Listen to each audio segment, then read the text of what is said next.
Charting my course through literacy is more difficult than it would seem, probably because I don't know where to begin. I would like to think that I grew up as a typical nuclear family American kid. The older I get, the less sure I am what that means.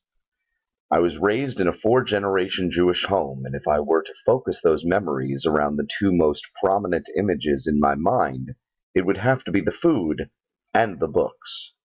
In a sense, these are inseparable by the fact that they both provide nourishment in their own way. But one thing that I remember were the shelves and shelves of books. Reading was like breathing. I never starved for literature. From the Beatrix Potter books, Danny and the Dinosaur, Dooley and the Snort Snoot, and of course, multiple selections by the great Dr. Seuss. I rarely needed to go to a library. There was always someone around who was available to read to me, and I quickly learned to read on my own. My father and grandfather read their papers at the table, and eventually I joined the practice. Reading was simply a part of my life from the get-go. Education was expected, the stakes were high, and frankly, I had a tremendous support system of parents, grandparents, and great-grandparents to read and be read to. I don't know if it was so much the reading, but my love for stories in any form, written, audio, visual. I was raised on public television. It was the mid-1970s, and I would spend hours glued to the Muppets, the Electric Company, 3-2-1 Contact, and of course,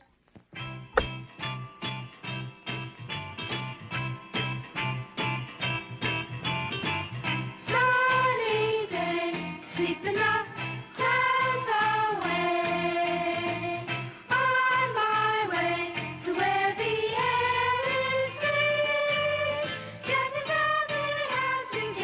how to get to Sesame Street. I remember I would listen to the old-time radio series on NPR in Washington, hiding my radio under my pillow so my parents wouldn't hear, but just loud enough to enjoy the stories. And then, of course, there was music. Music also played a large part in developing my own personal literacy.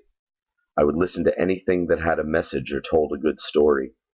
It began with Marlo Thomas, Peter, Paul and Mary, and Ella Jenkins, and later evolved into the story songs of Harry Chapin, and later Pete Seeger, Bob Dylan, and Green Day.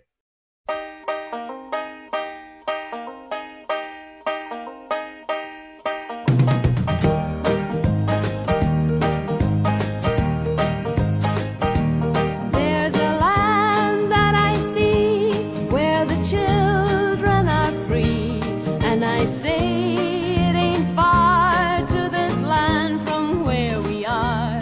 Take my hand, come with me. In school, reading became more of a chore than a joy. I really can't say why, except there is always a difference between want to and have to. I didn't stop reading, I just endured it, like most of my classmates. However, when my love for reading seemed to be struggling to find a passion, my love for writing began to blossom.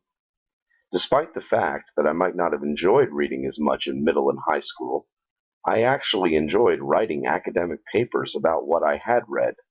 In fact, my mother still reminds me of all the times I would wake her at 3 in the morning to hear something that I had been working on.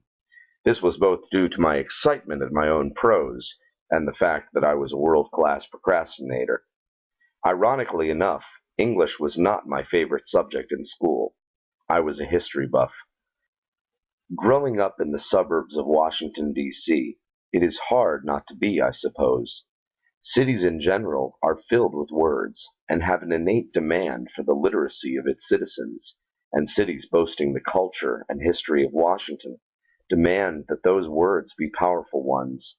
This constant flow of cultural stimuli had a profound effect on my personal literacy and curiosity.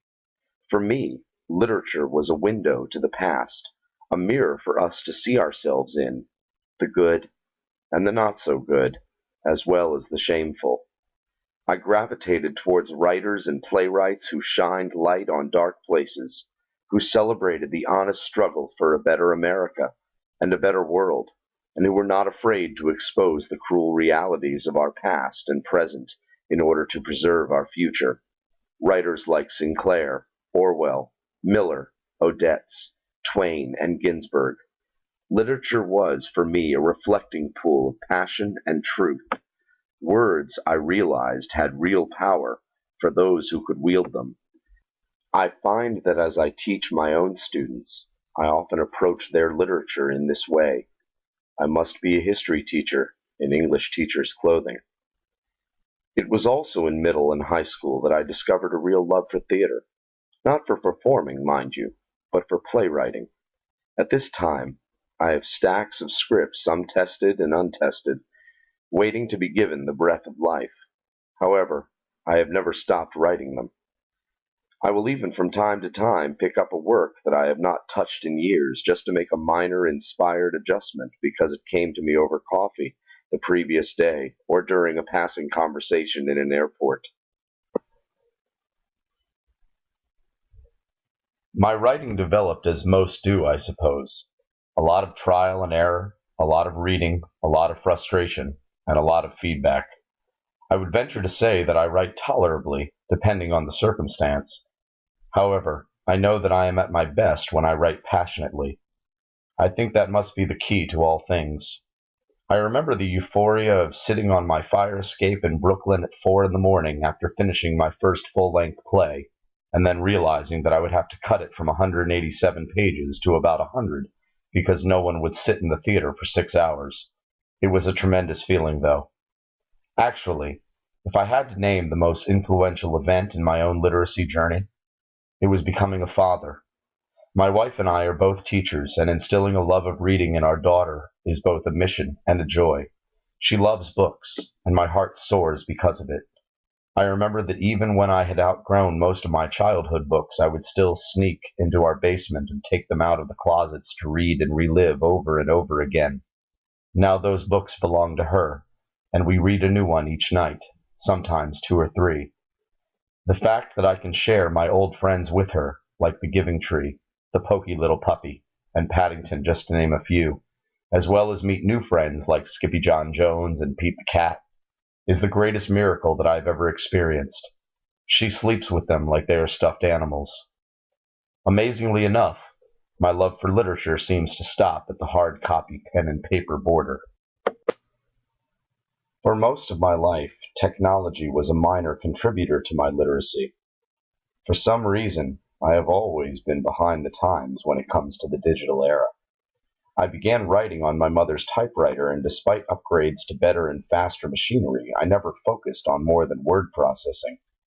Even upon my arrival in 1992 at the University of Michigan, the Student Computer Center, dubbed the Fishbowl, consisted of roughly 30 rudimentary computer systems, mostly used by engineering students who knew more about these machines than the students who ran the facilities. There was a university network which could send basic messages between professors and students, but no one really used it. When I left the university in 1997, the Fishbowl had increased to full aquarium size, now housing 3 floors of computers totaling 12,000. Computer labs were in every building, dorm, gym, and library, and the internet and email was a reality. I can only imagine what it looks like now. I, however, preferred my typewriter and printer. I like feeling a book in my hand and buying my newspapers from the stand. Becoming digitally literate is a leap which I must make, not simply because it makes me feel like an old fuddy-duddy, but more so for the sake of my students and my craft. As Kipling wrote, I am a dealer in words, and for me, technology is just the latest way to package them.